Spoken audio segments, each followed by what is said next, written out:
It was just after midnight when Mark finally whispered it. His voice was shaking low, almost broken. "I don't want my kids to see me like this." Kelly froze. She'd seen him act through pain before, but this time it wasn't for the cameras. It was real. The strong man she loved was scared. His hands trembled as he pulled the blanket over his legs. The hospital light flickered. Silence filled the room. And that's when it hit her. This wasn't just exhaustion. It was something much deeper. Something they could no longer ignore.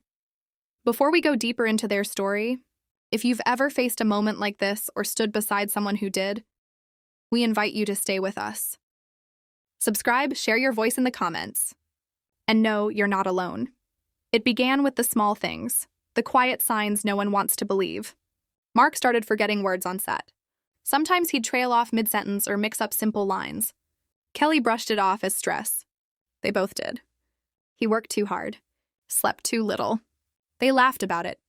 Until one morning, Mark dropped a glass of water and didn't notice the shaking in his hand.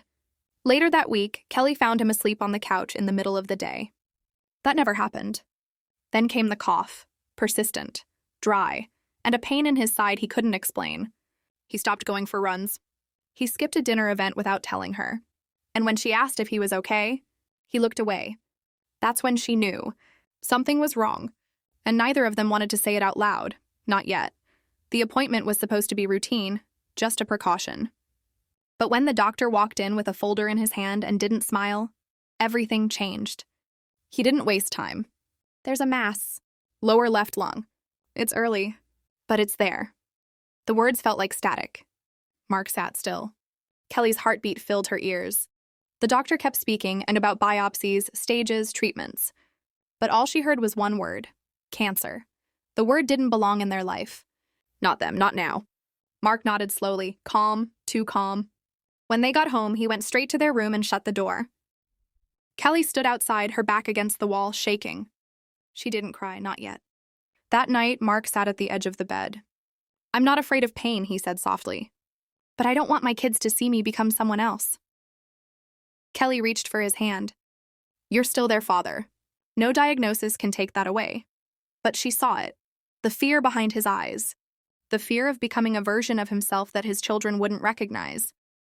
That's what broke him. Not the illness, but the idea of fading in front of the people he loved most.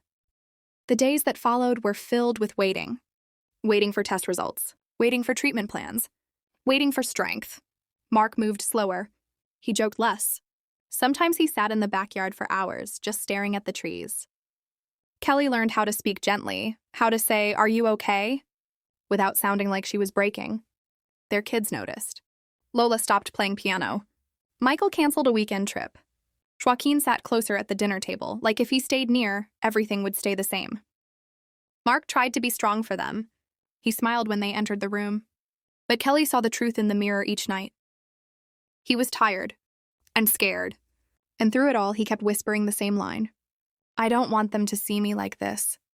Not because he was ashamed, but because he wanted their memories to be filled with laughter. Not hospital gowns, with joy. Not tubes and monitors.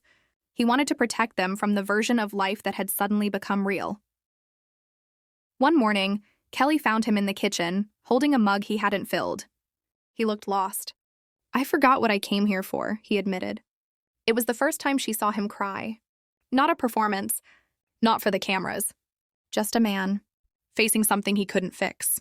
Kelly wrapped her arms around him, steadying his shaking shoulders. "We'll do this together," she whispered. That afternoon, they sat the kids down. Mark spoke slowly, clearly. "I'm sick," he said, "but I'm still your dad. And I'm going to fight with everything I have." Tears fell, but so did something else, relief. Because silence was heavier than truth. And now they could face it together. The next day, he began treatment. Kelly stayed by his side, every step. He still trembled. He still whispered that same fear, but now. It wasn't just his burden to carry. It belonged to all of them. And somehow that made it feel a little lighter. The road ahead is uncertain. Some days Mark feels strong. Others he struggles to stand. But every morning Kelly wakes up beside him. And their children see him, not just the illness, but the man, the father, the fighter. And though the fear hasn't gone away, something else has taken its place. Hope, quiet, persistent, real. If you've walked this path or stood beside someone who has, we see you. Like this video if it touched your heart. Subscribe for more stories that matter. And share your thoughts in the comments below. You are not alone.